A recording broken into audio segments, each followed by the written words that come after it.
নদীর কচুরিপানায় আটকে রয়েছে অজ্ঞাত পরিচয়ের এক ব্যক্তির মৃতদেহ উদ্ধার কার্যে পুলিশ। ঘটনাটি নদিয়ার শান্তিপুর 16 নম্বর ওয়ার্ডের স্টিমার ঘাট সংলগ্ন ভাগীরথী নদীতে। স্থানীয়দের দাবি, শুক্রবার দুপুরে হঠাৎই তারা দুর্গন্ধ পান। এরপর নদীর তীরে গিয়ে দেখে কচুরিপানায় আটকে রয়েছে এক পুরুষ মানুষের মৃতদেহ। যদিও জলে ভেসে আসতে পারে বলে প্রাথমিক অনুমান স্থানীয়দের।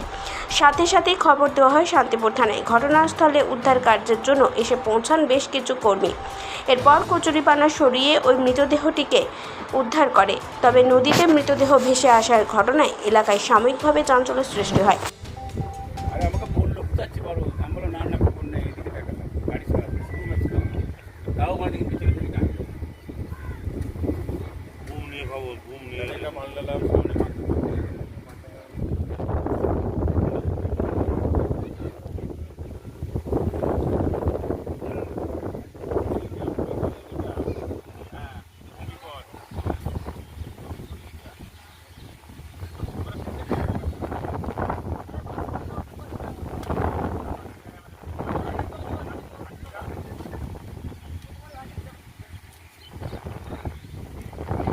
আমি চান করতে এসেছিলাম।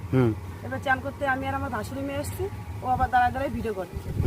এবার আমি জলে যেয়ে ঢুকতেছি, ওই সময় চেঁচা দিচ্ছি, আমি কি হয়েছে রে?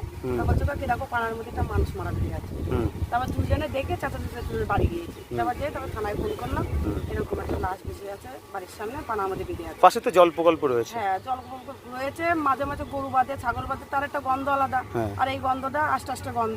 ছেলে বলছি কি ও মা মুড়ি খাচ্ছে, ছেলে কলেজের এসে তা বলছি কি ও মা কিরম যেন আস্তে গন্ধ হচ্ছে। তাহলে মানে গঙ্গায় কিছু বেঁধেছে।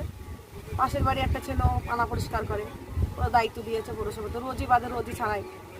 এবার ও এসে বলছে কি পুণ্যিদি এরকম গঙ্গায় একটা লাশ বেঁধে রয়েছে, এবার লাশ না নিয়ে গেলে তো আমি পানা ছাড়াতে পারবো না। ওরা আমি বকছি, বলছে গরু বেঁধে আছে একটা, আর লাশটা দেখলাম একটা মানুষ বেঁধে আছে। মানুষ বেঁধে আছে, না পরিচয় জানি না। এটা কি জলে ভেসে আসতে পারে মনে করছেন? হ্যাঁ, জলেই ভেসে এসে পানার মধ্যে বেঁধে আছে। কি জায়গাটার নাম, ঘাটটার নাম কি? স্টিমার ঘাট আর শামচাঁদ ঘাট মিলেই দুটোর মধ্যে মাঝামাঝি আমার বাড়ি। আচ্ছা, একটা লাশ বেঁধে আছে, সবাই দেখে ভয় পাচ্ছে। এখন কি উদ্ধার কাজ চলছে? হ্যাঁ, এবার থানার থেকে লোক এসছে, লোক এসে এখন টোমটোম এসছে, গড়ি টড়ি নিয়ে মানে লাশটাকে নিয়ে যাবে। নদিয়া থেকে নিজস্ব প্রতিনিধির রিপোর্ট, 99 নিউজ বাংলা।